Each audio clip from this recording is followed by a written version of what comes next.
then his rage drive, he would jump like this, 15 frame startup. He could do this at the end of a wall combo for huge damage.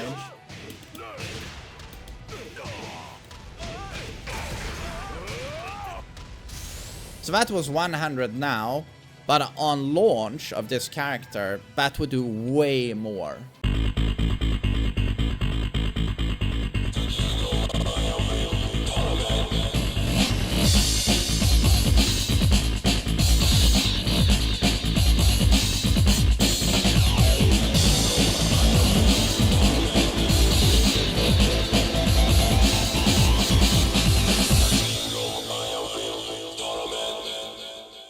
What's up guys, TheMainManSWE here, hoping you're all doing awesome as always, and welcome back to Tekken 7 Revisited. Well, just now that Fahkumram is coming out for Tekken 8, he is the second Season 2 DLC. Imagine the third DLC is like Marduk. Oh my god. Tekken 8 is gonna be an even better place. I was thinking we could just take a look at him in Tekken 7 and see what he was all about. He was on an original character for Tekken 7. He came out with Season 3 after Leroy. You know, we're talking a lot about Season 2 now, but Season 3 of Tekken 7 was unbelievably bad. People forget this, but we actually didn't have frame data in this game. This box here. Until Season 3. And we had to pay $6 for the frame data, which any other fighting game had already. And then they released Launched Leroy, who killed you by looking at you. Sugar, you just died. He was like a perfect character. No Season 2 character is even stronger, I would say. It was a joke. And then they released Fahkumram. And he was arguably, according to Arslan Ash, he was stronger than Launched Leroy. I don't have access to that character or that patch, but yeah, he was ridiculous. But by the end of Tekken 7, they nerfed him into like bottom 5. He was just not that good. So that's the character I'm gonna show you right now. But what's more interesting is sort of what did he do? What did he specialize in? And he specialized in doing steroids. And being a very, very large man. He had like ridiculous reach. So, most notably, he just does a standing free, like a normal kick here. And it's a lot of reach. Like, his standing free has a fuck ton of reach.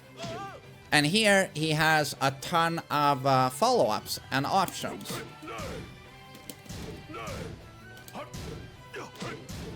And this is where we're going to get into, like, who Fahkumram is. And it's basically hyper-oppressive offense.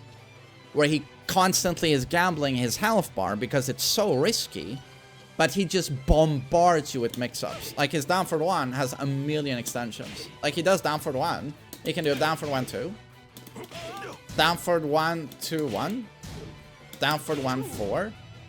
He can do this into a fucking hell sweep if he wants to. Down forward 1, woo, twister, down forward 1 4 1. And he has many ways of going into mix-ups of that type. In terms of lockdown and range, he has his jet thrust kick.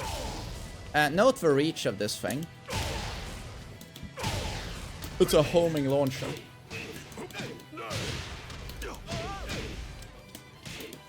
And that's +6 on block. It's kind of fair to say that, like, Fahkumram was like Tekken 8 gameplay before Tekken 8. But I'm sure Tekken 8 was already in development by the time they were working on this guy. It's a dead giveaway as well that Leroy and Fahkumram, their facial models are 5 times better than the other characters. But it sort of feels a little bit like Tekken 8 signature offense in terms of like rush down mix-up and just huge fucking frames. So again, I have a high, which locks you down, +6, homing, launcher. And I have a mid, while running free, if I can do it. If I can do it. That's +9. Wall splat. And a homing option to shut down your stepping that launches. And it's +6. So this string, again, I can do standing free, I can do into jab, I can do all sorts of things from my standing free with a ton of reach. And I can do this. I can cancel this into a kick. This one I can charge. And now I get a guard break, which wall splats you. You see this with Brian's Soul Eraser, right? Fully charged. It wall splats you on block. This is where that originated from. Again, that's on block. Then he has like back 2 free, high low. He can do back 2-1, safe on block. Can charge this. And there's another guard break, right? Bagoosh. There we go, like so. 4-3-4, -5. This could also be charged. Like so. This gave a guaranteed down 4. He cannot block this.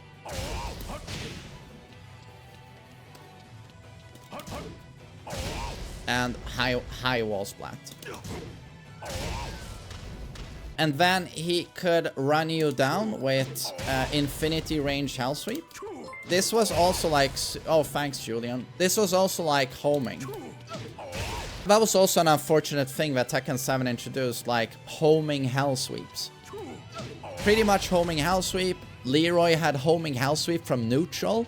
It's locked behind a stance in Tekken 8, but he had it in neutral state in Tekken 7. Lei, pretty much homing hell sweep. He could do an infinity reach mid launcher. This has more range than Heihachi's demon uppercut by far. I mean, no, you'd see the reach of this, right? It's a mid launcher that pancake flips.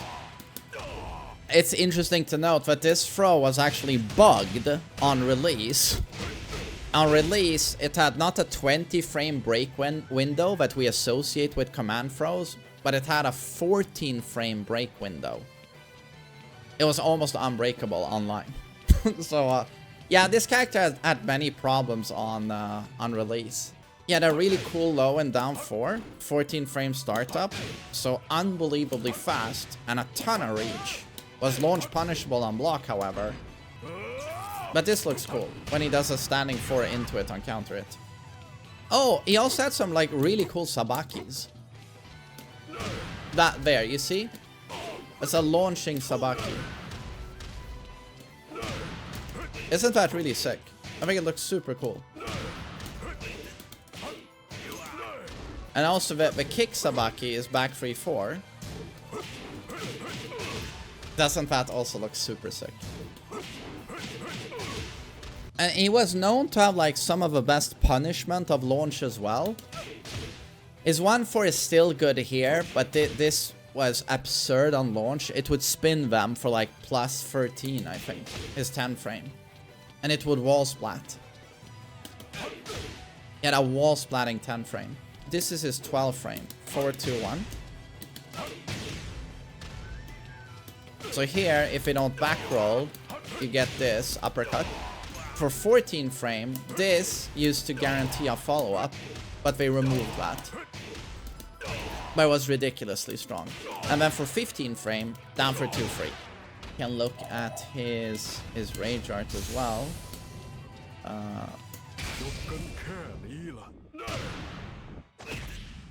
Capri Sun. Which is pretty cool. We'll see what it looks like in Tekken 8. And then his rage drive, he would jump like this. 15 frame startup. +1, I think. Yeah, +1. He could do this at the end of a wall combo for huge damage.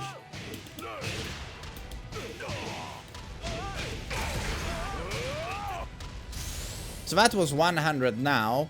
But on launch of this character, that would do way more. Way more. It was probably around like 115 for the same combo. Did a fuck ton of damage. He also got a rage drive low, which gave him more mix-up utility from his stances. So here, can go mid-mid, or mid-mid like this, right? Mid-mid. We have plenty of mid-mid from standing free, the long-range move. But so we could mix that with a Hell Sweep. Rage Drive launching Hell Sweep. Which didn't do a lot of damage, but still, he could place you on the wall with that. And not that minus in minus 12, right? Not that bad. But, oh yeah, and his standing 3-4. Counter it launcher for... Used to be 1,000,000 damage. They nerfed this move, it went through a lot of iterations. If they eventually made it minus 11, it used to be minus 9. And used to do 32 damage on counter hit. Sorry. 24, yeah. Used to do 32. And used to be safe. And a lot of reach. They nerfed that move a fuck ton. The question is what his 3-4 will be like in Tekken 8. I'm sure it will be safe again. But that's basically Fahkumram. Suffocating pressure. You don't know what I'm going to do. Guard break. Super heavy frames if you don't read me properly. Can link stuff like this. Alright, then 4-4-3 plus 5. I gotta say, I wasn't overjoyed seeing that he returns. It was sort of a mid-reaction. I expected he would actually be in Season 2. I would have preferred Bruce in the end, but I guess Fahkumram just had more popularity than Bruce or Josie. So we get Fahkumram. I just wish they would have done more in terms of redesign. So it's basically good old Fahkumram, right? Like this. But with a head, headband. Bandana, Muay Thai style. Oh god, and right, and he already here has those thingies on the arms, but they're a bit different. They're more pronounced in Tekken 8. And then he has some other thing above his trunks at his waist. But it just looks like Fahkumram yet again with some additional customization. I would have liked more of a complete overhaul of his design. And his proportions are so ridiculous. He would look more intimidating if they gave him a more realistic look. He can still be jacked as fuck. He can still be a Hulk, but maybe with more natural proportions would have looked more, almost more intimidating. He looks a little bit goofy. Fahkumram I see as, he's behind here. Fahkumram I see as like mid. Awesome to me would have been like, oh my god, it's Kazumi. Or it's Ancient Ogre. Or it's Armor King. That would have been like, whoa, you blew my mind. Fahkumram is sort of mid. I'm just like, yeah, yes and no. Meh. But, you know, red alert for me, it's like Kuni, Ganryu, Bob, Lei, Lucky Chloe, Katarina. So Fahkumram is not a disaster, but we also have to see what we're doing to his gameplay. What is the gameplay trailer going to look like? Marduk is like nuclear disaster. I talk a lot about how toxic Marduk is, which is good. You know, I play this character a lot and I'm very open about him being a toxic character. And I feel like all of the community talks a lot about Marduk like the most about Marduk being the most toxic character, but do you think this is better? I don't know. Or this? Or this? Or this? Or this? I'd fight 10 Marduks rather than 1 Lei, and I mean that. Playing this game in ranked was just... And this is without me even mentioning Akuma, Geese, this character. Oh my god, and Negan? Oh, did I mention Noctis? I mean, this game, you never run out! You never run out of awful characters in this game. But so, yeah, a bit of a side tangent here, but so that's my little recap of Fahkumram. Hope you all have a great day.